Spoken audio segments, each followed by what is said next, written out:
Are you moving out of your home? The first question you might ask is, should I rent it out or sell it?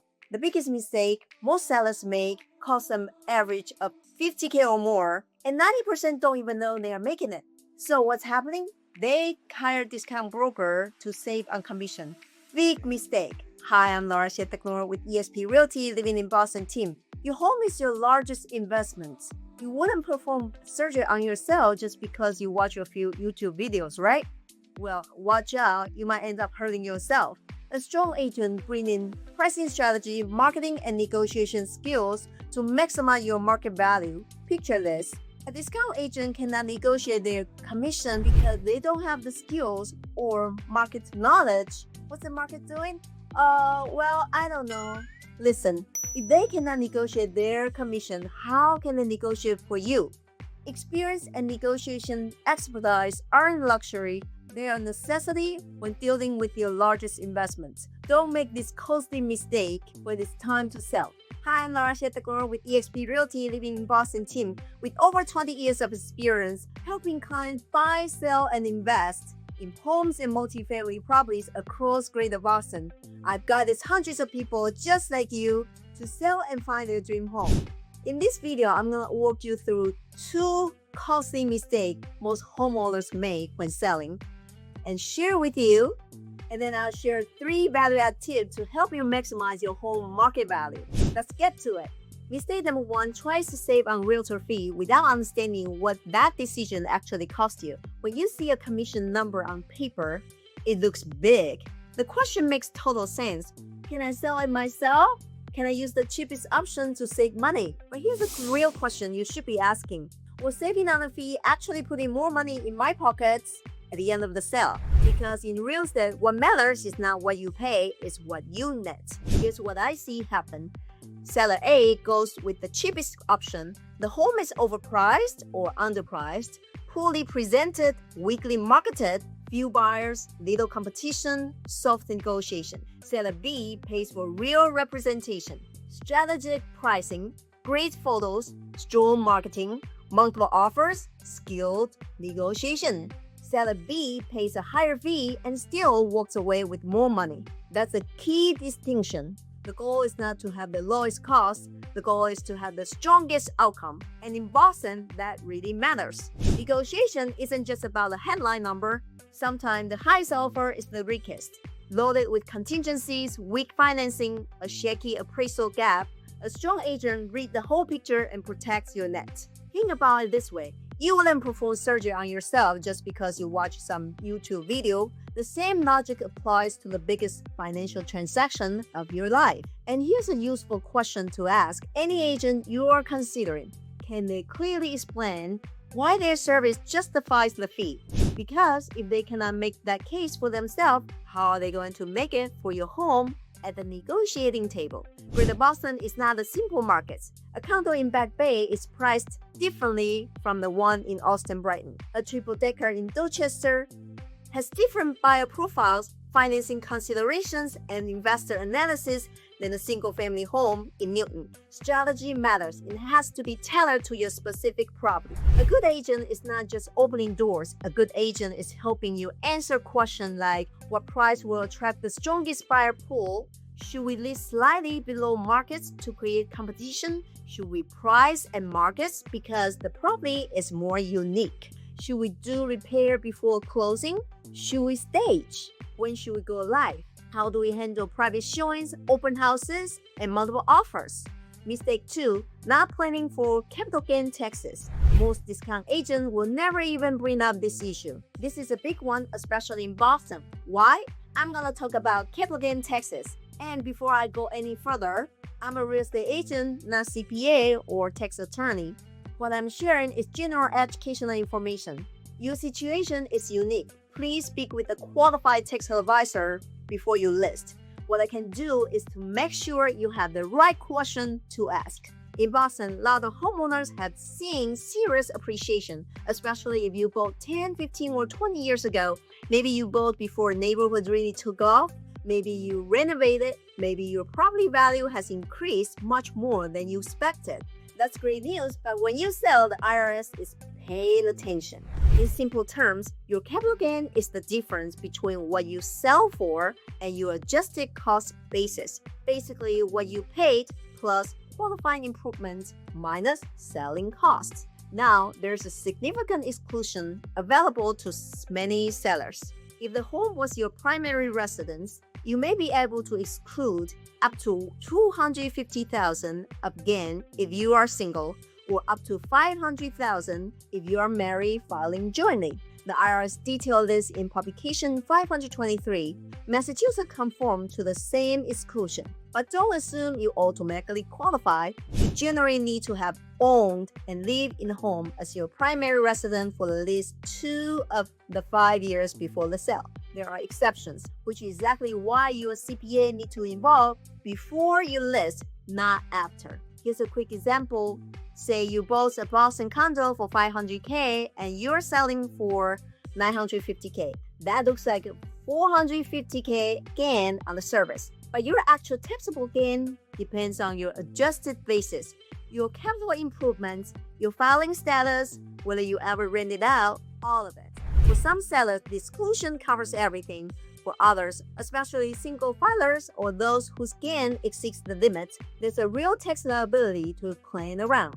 This is why I tell every client, do a pre-sale net sheet early before you decide your list price, before you decide whether to sell this year or next, and start pulling your records together now. Your original closing statement, receipts for capital gain improvements, renovation invoices, this can all affect your basis. I help clients understand what they are likely to net from the sale. Their CPA handled the tax side, you need both, ideally talking to each other before you list. Come in Boston, I'll send you my free home sale checklist, including what to bring to your CPA conversation. Alright, those are 2 traps. Now for the good parts, 3 things that will actually maximize what you walk away with. Pricing strategy, staging, marketing. Let's go! Tip 1, pricing strategy. And notice I say strategy, not picking a number. Those are 2 complete things. A price is a number. A strategy is a plan built around your property, your neighborhood, current inventory, buyer demand, comparable sales, interest rates, and your timeline.